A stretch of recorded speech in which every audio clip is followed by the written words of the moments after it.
Hace pocos días, la Academia de Estocolmo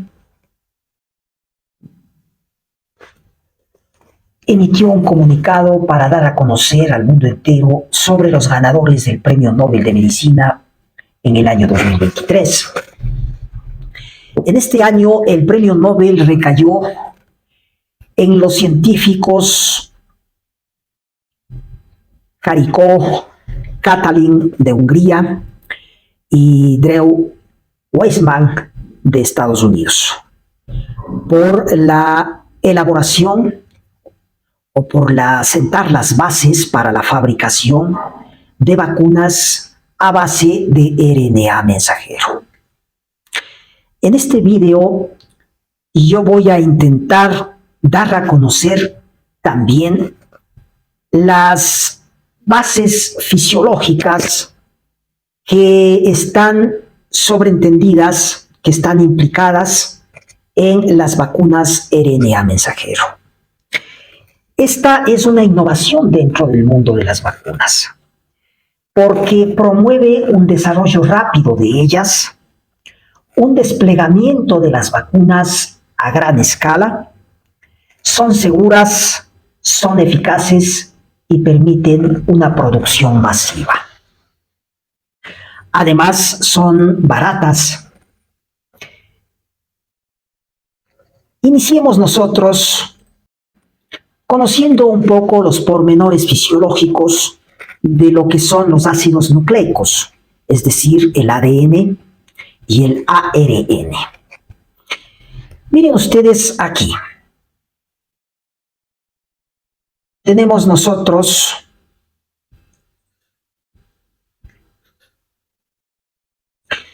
una célula con su núcleo.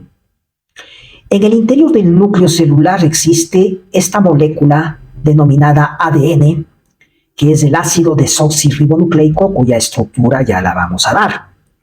Esta molécula ADN se transcribe dentro del núcleo para formar otra molécula de ácido nucleico denominada ARN, ácido ribonucleico.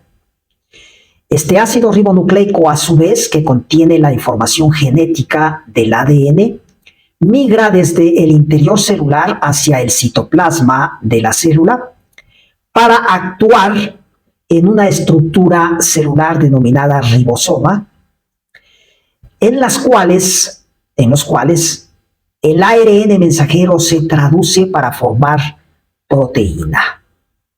Esta proteína formará la estructura de todas las células del organismo o las enzimas celulares encargadas de catalizar las diferentes reacciones bioquímicas que se efectúan en cada una de las células. En suma, esta proteína va a generar la función celular. Esta es una estructura del ADN, ¿no? Es una doble cadena, una doble hélice, que está unida a su vez por estas estructuras en forma de esferas acá, denominadas las bases nitrogenadas. Estas bases nitrogenadas pueden tener pueden ser de dos formas. Pueden ser purinas o pirimidines. Esta es la estructura de los 4 nucleótidos de ADN. El ADN está conformado por fosfato y por un azúcar denominada desoxirribosa.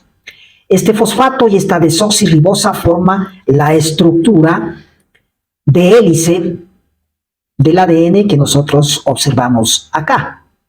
Es decir, forma una especie de pared en forma de hélice. Y las bases, a su vez, son estas que están en el medio, uniendo las diferentes estructuras helicoidales. Estas bases pueden ser la adenina y la timina o la guanina y la citosina. Los nucleótidos, a su vez, toman estas denominaciones cuando las bases son adenina, timina, citosina o guanina. La estructura del ADN es una doble estructura, una doble cadena, como decíamos. Las bases están acá. Siempre existe una unión entre la base citosina con la guanina o la adenina con la timina. Estas flechas corresponden a la división que se puede hacer dentro de la molécula de ADN en tripletes de bases. Aquí están los tripletes de bases nitrogenadas. Tripletes se denominan así porque es el conjunto de 3 bases nitrogenadas que aquí se han colocado en forma transversal.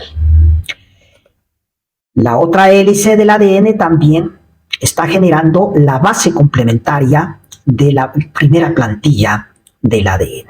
Esta es una plantilla y esta es otra plantilla de ADN. Doble cadena con los diferentes nucleótidos ya señalados. Cuando la molécula de ADN es escindida, es decir, cuando la doble cadena de ADN es escindida por una enzima denominada la RNA polimerasa, la doble hélice se separa. Pero al mismo tiempo, esta RNA polimerasa sintetiza dentro del núcleo la molécula de ácido ribonucleico. Esta molécula de ácido ribonucleico tiene una estructura similar al ADN, con la diferencia de que en la estructura propiamente helicoidal existe una molécula de ribosa, un azúcar de ribosa, a diferencia del ADN que tiene una molécula de desoxirribosa. Pero la estructura es similar. La plantilla escindida de la cadena de ADN, a su vez, va a generar, por acción de la RNA polimerasa, va generando una plantilla de ARN con las bases complementarias a la plantilla original. En este caso, por ejemplo, si la base de la cadena de ADN es guanina, como acá, la base de la molécula de ARN será la citosina y así por el estilo. Pero aquí tenemos un hecho curioso. La base de adenina de la molécula de la plantilla de ADN se une a una nueva base que es la base de uracilo en el ARN. Es decir, si en el ADN teníamos adenina, timina, citosina y guanina como bases nitrogenadas, en el ARN, en vez de, tendremos el uracilo, la citosina, la guanina. Pero la timina no la tendremos. Igualmente, en la molécula en la cadena o en la plantilla de ARN, podemos nosotros establecer estos conjuntos de 3 bases nitrogenadas que corresponden a los tripletes de la cadena de ADN. Tripletes que son ya complementarios, es decir, este conjunto de 3 bases nitrogenadas del ARN se denomina codón. Y este triplete de bases genera un aminoácido específico. En este caso, el codón CSG forma un aminoácido llamado prolina. El codón UCU forma un aminoácido llamado serina. El codón GAA forma un aminoácido llamado ácido glutámico. Recordemos nosotros que en las bases de bioquímica, una proteína está constituida por aminoácidos. Y prácticamente las proteínas constituyen no solamente la estructura celular, sino también las enzimas que están involucradas en el mantenimiento de la vida. De tal manera que si nosotros formamos una proteína a base de este RNA que se ha formado en el núcleo y que se llama RNA mensajero, luego pues estaremos formando con ello la base de la vida. Miren ustedes, las bases de ADN y la base de ARN que es complementaria. Habíamos dicho nosotros que la adenina del ADN se une con el uracilo solamente, La citosina con la guanina, la timina con la adenina, la guanina y la ADN con la citosina. Y aquí están los 20 aminoácidos que hay en el organismo, que son sintetizados en las diferentes células orgánicas, y los codones que los sintetizan. Estos codones, que son conjuntos, como decíamos, de bases nitrogenadas en la molécula de ARN, sintetizan cada uno de estos aminoácidos. Y las proteínas pues tendrán diferentes combinaciones de aminoácidos. Existen también codones de inicio para iniciar propiamente la formación de aminoácidos y codones de parada en el ARN para finalizar las reacciones de formación de estos. Pero el ARN que se ha formado en el núcleo tiene que salir, como decíamos nosotros en el primer slide, tiene que salir del núcleo para ejercer sus acciones en el citoplasma, en los ribosomas del citoplasma. Cuando ya el ARN ha salido del núcleo, el ARN ya mensajero ha salido del núcleo, llega a estas estructuras en forma de círculos denominados ribosomas. Dentro del ribosoma existe un tipo de ARN que se llama el ARN de transferencia. Este ARN de transferencia está unido a cualesquiera de los 20 aminoácidos que existen en el organismo.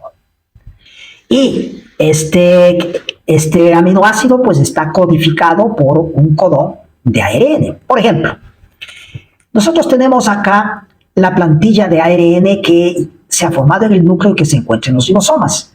El primer codón AUG es el codón de inicio, es el que inicia prácticamente la formación de la proteína en el ribosoma, del citoplasma. Y aquí, por ejemplo, tenemos codones diferentes que forman los diferentes aminoácidos que están acá. Por ejemplo, el codón GCC del ARN mensajero forma la alanina, el UGU forma la cisteína, CAU forma la histidina, CAU y así por el estilo, no los otros. Acá tenemos nosotros una interacción entre el ARN mensajero y el ARN de transferencia del ribosoma. Un codón denominado CCC del ARN mensajero forma un ARN de transferencia complementario a este codón, con un anticodón aquí, GGG. Cuando reconoce el ARN de transferencia por medio de este anticodón al codón del ARN mensajero, el aminoácido que está unido al ARN de transferencia se coloca para formar acá la cadena de proteína. En este caso se forma la prolina. No olvidar nunca que cada molécula de ARN de transferencia está unida a un aminoácido específico. Esta es una visión esquemática de los ribosomas con su subunidad pequeña, subunidad grande, acá, y el ARN mensajero que ha salido del núcleo y que está con sus respectivos codones tratando de estimular al ARN de transferencia específico con su anticodón para sintetizar los aminoácidos que conformarán las proteínas propiamente dichas. En resumen, sabemos nosotros que en el núcleo está el director de orquesta, está toda la información de una persona, de un individuo, de un ser vivo, a través del ácido desoxirribonucleico, que vendría a ser como una enciclopedia. Pero para que el ADN, para que ese código genético, para que esa información genética se traduzca, se devenga en formación de proteína, es necesario que se forme el ARN dentro del núcleo, al cual vamos a denominarlo como ARN mensajero, porque este ARN sale del núcleo hacia el citoplasma y en los ribosomas se traduce a través del ARN de transferencia para formar cada uno de los aminoácidos que conformarán a su vez las proteínas respectivas. Entonces, este es el conocimiento fundamental del ARN mensajero. ¿Cómo funcionan las vacunas de ARN mensajero?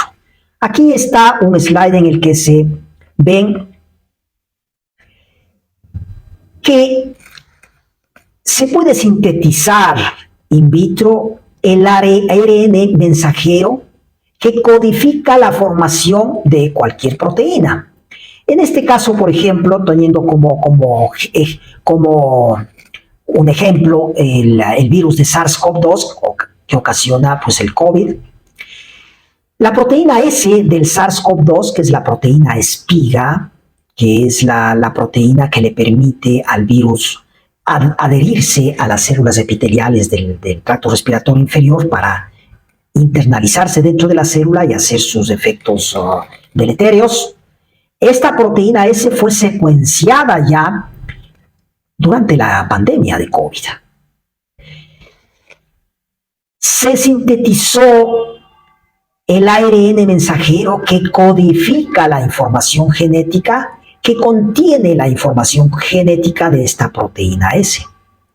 Y este ARN mensajero se inyecta, en este caso en el deltoides de cualquier ser humano, para que sea este ARN mensajero el que actúe dentro de los ribosomas, dentro de que están en el citoplasma de la célula, para que se forme proteína S dentro de la propia célula del organismo. Y sea el propio organismo el que, después de ciertos mecanismos que vamos a ver luego, el que reconozca a la proteína S y genere una respuesta inmunitaria a base de linfocitos T o a base de linfocitos B que producen anticuerpos. Este es prácticamente el esquema más sencillo que uno puede imaginarse para explicar lo que significa la vacuna con ARN mensajero. Miremos nosotros aquí una célula humana y acá una nanopartícula con ARN. Observen ustedes, esta nanopartícula tiene una cubierta y en el interior está prácticamente el ARN mensajero que codificará una proteína específica. En este caso, por ejemplo, tomando como ejemplo la proteína S del virus SARS-CoV-2, va a codificar después la proteína S. Esta nanopartícula con ARN se une a la membrana plasmática de la célula humana. Y cuando el ARN mensajero que está dentro de la nanopartícula ingresa a la célula, concretamente a los ribosomas del retículo endoplásmico, se genera la proteína S. Y esta proteína S, a su vez, es trasladada nuevamente hacia la membrana para que el propio organismo genere una respuesta inmune a la proteína pico del COVID-19, a la proteína S del COVID-19. Acá está un linfocito que reconoce este antígeno, esta proteína S, formada dentro de la célula por acción del ARN mensajero que se inyectó. ARN mensajero que codifica la formación de todos los aminoácidos que conforman esta proteína S. Este es el esquema. Cuando se diseñaba el sistema de elaboración de estas vacunas con ARN mensajero, se tenía preocupaciones sobre todo con la liberación in vivo del ARN mensajero. Este ARN mensajero que está acá inicialmente estaba desnudo, y un ARN desnudo inyectado puede generar una respuesta inmune, formando una proteína de cualquier microorganismo, en este caso de un virus. Puede generar una respuesta inmune mucho más grande de lo habitual. Entonces, los científicos estaban preocupados por esa situación. Además de que La liberación dentro de la célula de este ARN mensajero, cuando el ARN está desnudo, es un poco complicada. Es en muchas ocasiones degradado por ARNasas extracelulares que lo destruyen inmediatamente. Entonces los científicos tenían que idear sistemas para liberar el ARN mensajero en vivo. Y empezaron entonces los ensayos, primero para añadir protamina a la plantilla de ARN.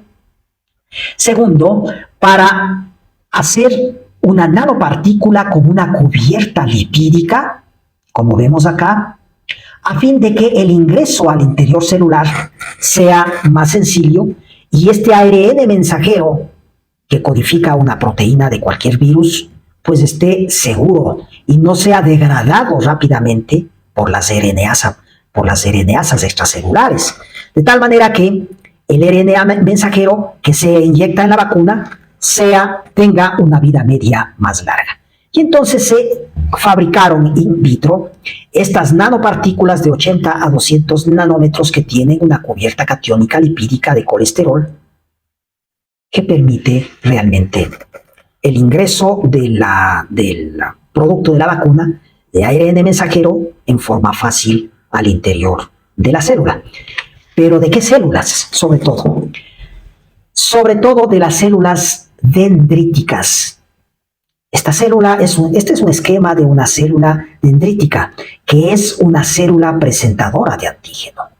En la parte izquierda tenemos una simulación de una vacuna con RNA mensajero no purificado, no modificado, y en la parte derecha una simulación de una inyección, de una vacunación con RNA mensajero purificado, modificado por nucleócidos.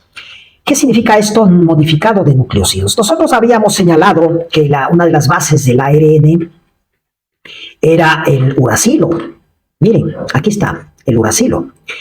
Pero cuando el ARN mensajero tenía esta base nitrogenada de uracilo, también ocasionaba una alta inmunogenicidad, es decir, había una respuesta inmunitaria muy alta por parte del organismo y esto preocupaba también a los diseñadores de vacunas de RNA mensajero, porque lo que interesaba era no producir pues una enfermedad propiamente dicha, porque si es que eso fuera el caso con la vacunación, pues el remedio resultaría peor que la enfermedad. Entonces tuvieron que modificar un poquito el nucleótido del RNA, colocando una base de pseudouridina, de pseudouracilo, para poder atenuar un poquito la inmunogenicidad de la vacuna de ARN mensajero. Cuando se inyecta RNA mensajero no purificado, se desencadena una respuesta inmune excesiva, con producción de interferones de tipo 1 muy grandes, con producción de PKR o de OAS también muy alta. Pero cuando se inyecta un RNA mensajero purificado, modificado con el nucleócido de pseudouridina, por ejemplo, la respuesta inmune es regulada, es mejorada, al punto de que se ocasiona simplemente inmunidad, pero no se hace tanto daño al organismo. Además, se puede decir que como el ARN mensajero codifica una proteína solamente del virus y no al virus completo, obviamente si inyectamos RNA mensajero no se va a producir propiamente la enfermedad del virus, sino solamente se va a generar una respuesta inmunitaria. Y si este RNA mensajero está purificado, esa respuesta de inmunogenicidad será menor, pero protegerá al paciente, al individuo, de futuras infecciones con el virus. Esta es la secuencia de la proteína S en el caso del coronavirus, que se pudo elaborar durante la pandemia. Esta secuencia de la proteína S tiene diferentes dominios, como ven acá. Cada uno de estos dominios prácticamente es un tipo de proteína, llamémoslo así, de tal manera que nosotros podemos codificar in vitro, ¿no?, los codones del ARN que son necesarios para formar los diferentes dominios de esta proteína.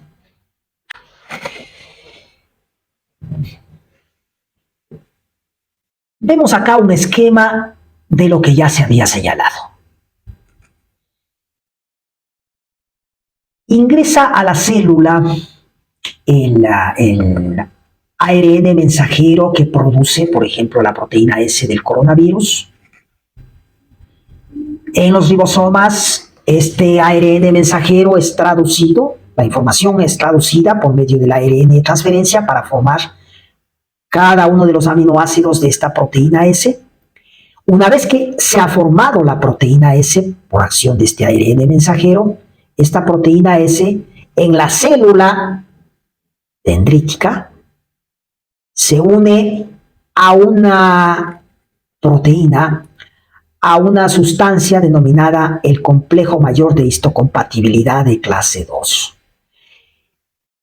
La unión o el complejo, llamémoslo, de este MHC con la proteína S en este caso, se traslada acá y en la membrana de la célula dendrítica, este complejo mayor de histocompatibilidad presenta a la proteína S, presenta al antígeno a una estructura denominada el linfocito CD4 tipo T.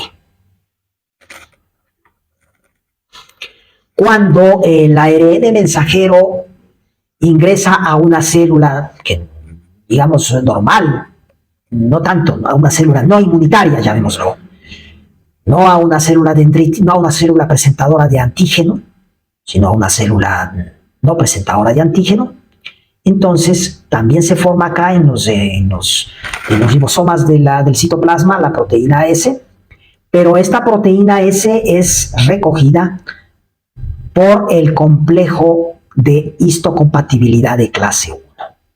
Esta asociación entre el complejo de histocompatibilidad clase 1 y el antígeno, en este caso la proteína S, es captada por un tipo de linfocito que se llama CD8 positivo, un tipo de linfocito T, para generar respuestas citotóxicas. Esta es una estructura que presenta la forma como actúa la célula presentadora de antígeno, que en este caso sería esta. En este caso es la célula dendrítica. Y acá está el linfocito T CD4 positivo.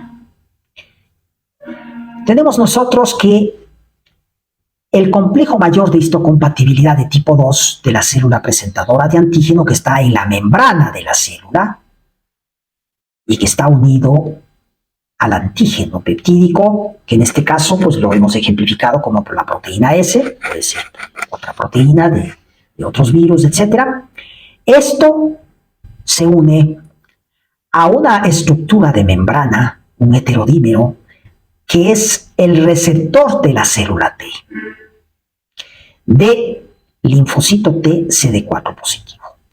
Una vez que se unen complejo de histocompatibilidad más antígeno con el receptor de la célula T, se generan dos señales para la activación de las células T.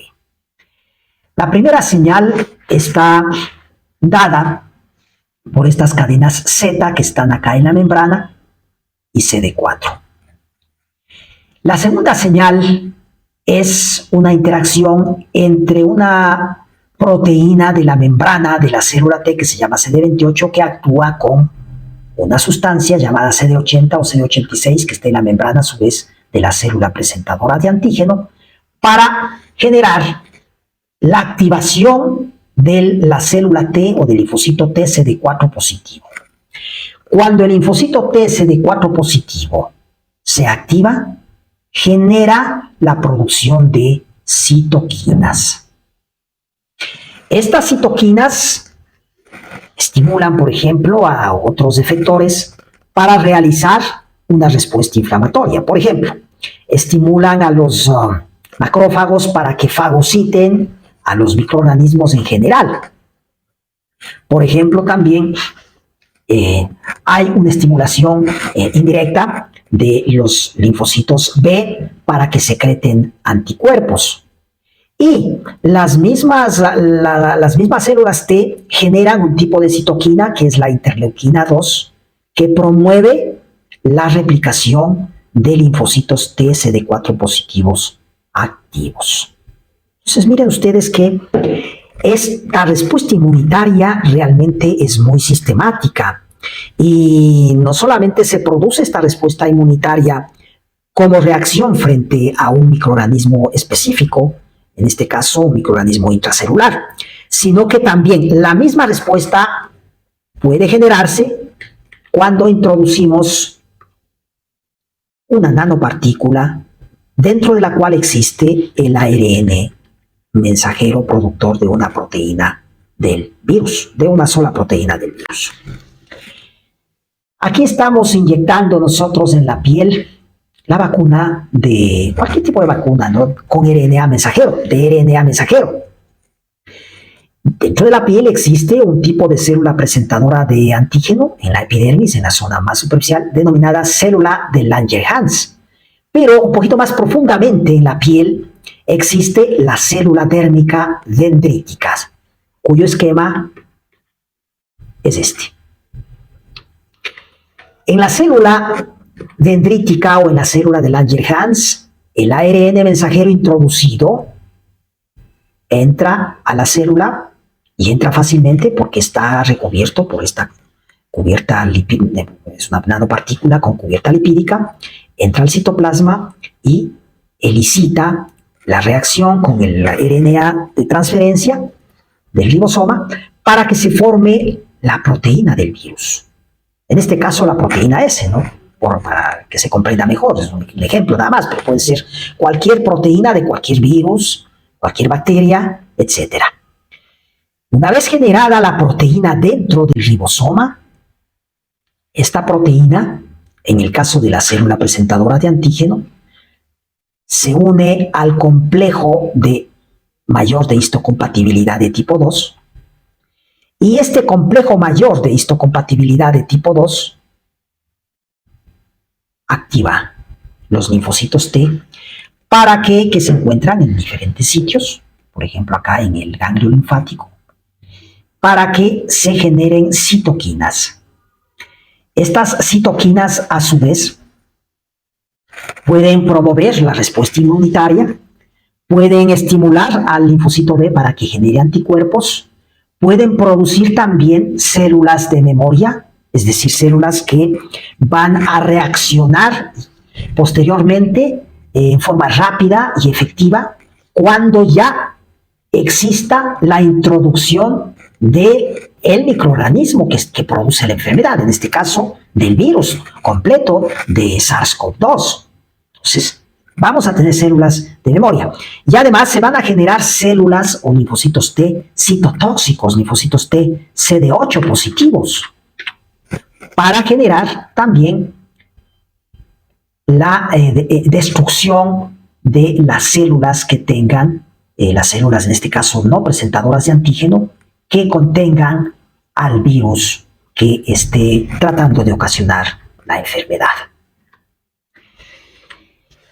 Nosotros con esta presentación hemos dado una idea muy superficial de lo que son las vacunas de RNA mensajero. Pero es necesario reflexionar sobre las utilidades futuras de este tipo de vacunas. Por ejemplo, no solamente vamos a tener vacunas RNA mensajero que vayan a generar una inmunidad permanente contra el virus del VIH, contra otro tipo de virus, por ejemplo, sino también hay una línea de investigación actual que podría relacionar a la vacuna del RNA mensajero con una potencial terapéutica del cáncer, por ejemplo. Si nosotros admitimos que en determinados cánceres existe la formación de una proteína específica que no hay en las células normales, y nosotros podemos secuenciar esa proteína, al mismo tiempo podríamos nosotros in vitro formar un ARN mensajero que tenga los codones que permitan la elaboración de los aminoácidos que contiene esta proteína del cáncer. Y el individuo podría responder inmunitariamente con linfocitos T CD4 ayudadores o con linfocitos T CD8 o células citotóxicas para destruir esta proteína de los diferentes tipos de cáncer. De manera que, en teoría, podríamos tener un tratamiento para el cáncer. Estas son líneas de investigación futura que sí merecen ser reseñadas acá.